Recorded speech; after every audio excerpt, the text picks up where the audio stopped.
Susan has returned. While freezing out in the cold depths of space, the 15th Doctor got a vision of his granddaughter before confetti cannoning himself back into the adventure. So now it's the perfect time for us to catch up on a bit of Susan's War, Big Finish's spin off series that tells the adventures of Susan Foreman after she received her call up papers to the Time War between the Time Lords and the Daleks. We recently got two new sort of little box sets for this range in the form of Family Ties and Grandfather Time, each containing 2 hour-long stories that continue her adventures and see her crossing paths with Jonathan Carley's take on the young War Doctor. So, how are we feeling about Susan's War at the moment? It's an interesting series because this first came about in lockdown and it was one of the most popular releases of that year. So Big Yeah. Finish thought, hey, let's do some more of it. And Hmm. it's one of those things where I wasn't exactly clamoring for more, but because I really love what Jonathan Carley does, I was sort of sold on that aspect of it. And I think with these two, it would have been better as a box set. It very much. I mean, they even mentioned in behind the scenes that it was, sort of planned as one big box set, and then they split it down the middle. Mhm. Yeah, and I mean, we got two bits of cover art out of that rather than one at least, so that's Which a is step up nice. there. Can Yeah. appreciate that, but for your shelf consistency, not so much. Hmm. I mean, yeah, what you end up with in the third volume, where you've got the War Doctor in both stories, it does very much sort of become a Doctor Who release where Susan's the companion. Yes. Admittedly, a more proactive companion than perhaps she was back, well, certainly more than she was back in the 60s. I think that's But the interesting thing having the War Doctor because it's a doctor unlike what she remembers. mm, yeah, And having them doing these missions, it does seem like a really cool premise on paper, I would say. But like you say, it does regress into your traditional Doctor Who story when you've got the Doctor there. yeah. I mean, I think when it comes to family ties, because he appears in the second Yeah, the episode Golden of that Child. box set, The Golden Child, written by Peter Angelides. There, at least, it does still feel like Susan's story, as Hmm. he's much more in and out there before he becomes, full time in the Yeah, second box set. Meanwhile, the first story, The Lost Son, which I suppose we should, talk about as that's well. could be a place to start. Yeah. Yeah, Sarah Cassidy wrote that one, and it kind of features a bit of Alex, played by Yeah, Sonny I McGann. really like that sort of theme of loss, and I think it Mm. was a real good character study for Susan because I feel like we've not really touched on the loss of Alex for Susan, really. It's always been there, hasn't it? In Yeah, that first box set, particularly when you got to that final story where she bumped into the Eighth Doctor again. But she's always been trying to repress it, hmm I think. Whereas here, she comes face to face with it. I But think because she's like on a mission, sort of being like doing all these delegations for the Time Lords, but then having to sort of use her, I guess, motherly skills to comfort, mom to mom, I guess. yeah, because I mean, the title of the story, The Lost Son, is in reference to the son of this, queen or high priestess of a planet who has gone missing. And so the Time Lords are sort of called in to try and find this son in order to forge an alliance with Materos. Uh, and it is nice seeing Susan there very much empathizing with that. It's probably the most character development and focus Susan gets across these two box sets. Yeah, I agree with that. Hmm. Uh, and I think it's a good enough story. It Yeah. probably a bit slow at times, hmm but overall, I like the beats it's going for. And in isolation, it works.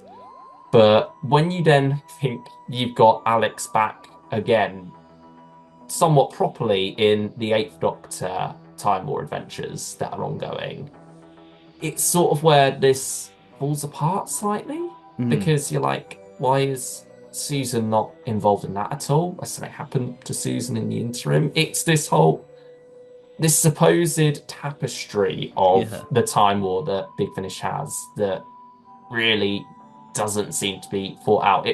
It feels like they're all going off in their own directions. I think they're fixing a lot with the War Doctor Rises, and Uncharted is brilliant as well so far. These Susan's War box sets sort of feel like, Of a bygone era. yeah, they feel like a hanger on of that time where the Time War was just all over the place. I feel like Alex being here and there is sort of a symptom of that. It allows it not to hit as hard because Big Finish is spread too far in some ways, and so it's hard because you want these all to be accessible individually. You don't want to have to say, no, you need to pick up that release and that release before you pick up this completely separate release that has nothing really to do with that.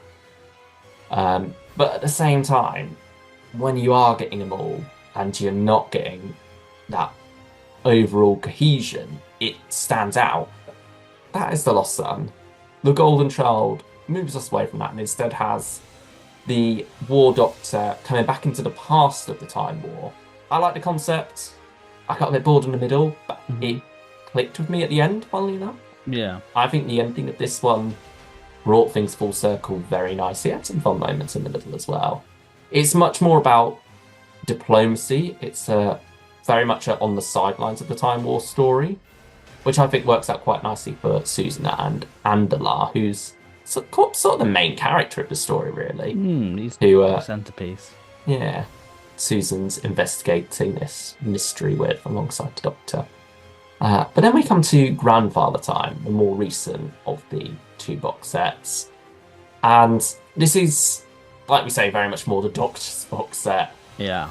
And it's probably the one that people are more interested in because you've got Last of the Carlets here by David Llewellyn and The Broad Alliance by Andrew Smith, which very much feels like it's going back into 60s territory. This is Susan in her element. Much like where this range started with Ian and going back to the Scent Sphere. Yeah. How did those stories work for you?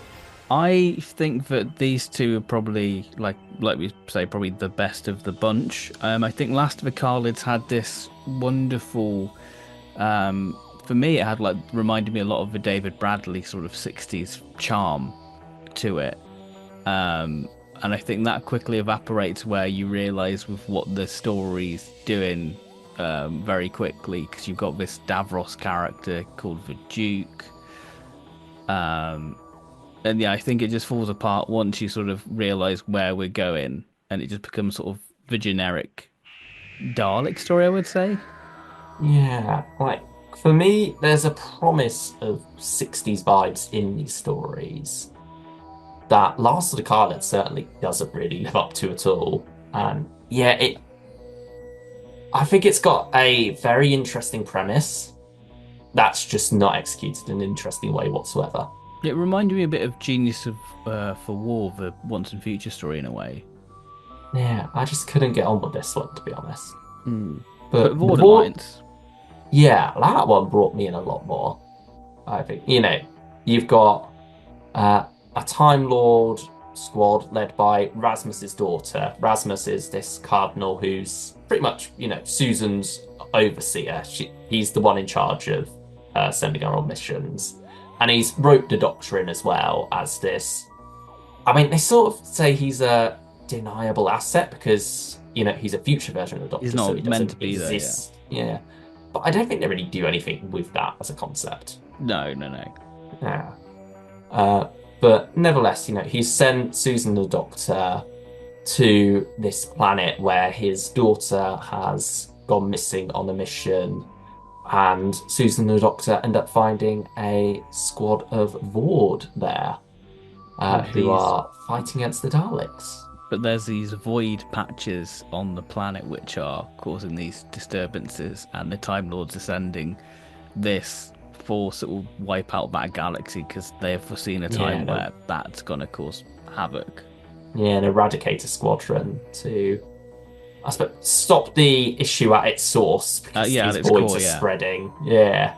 And so there's a ticking clock there, which, instantly good setup for a story.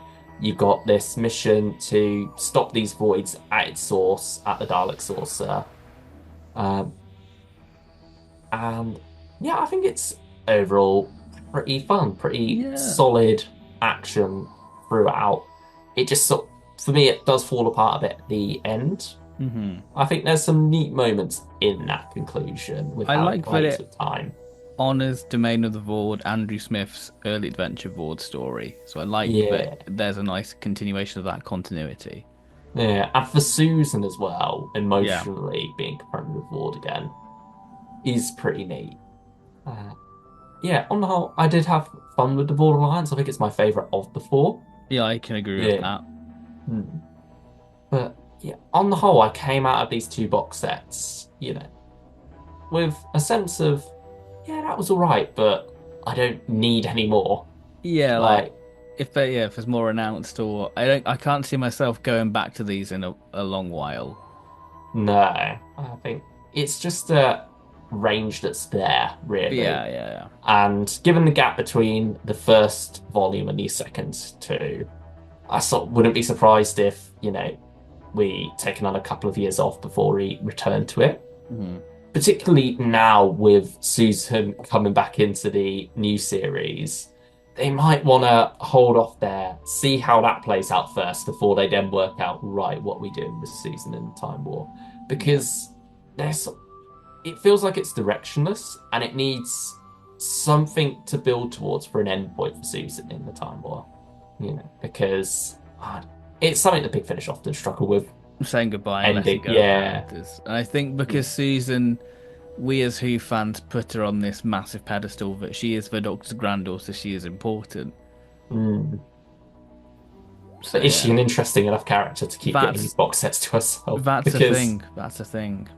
because so far she hasn't really had these box sets to herself. She's No. had the War Doctor in these last two, who very much takes over Grandfather Time.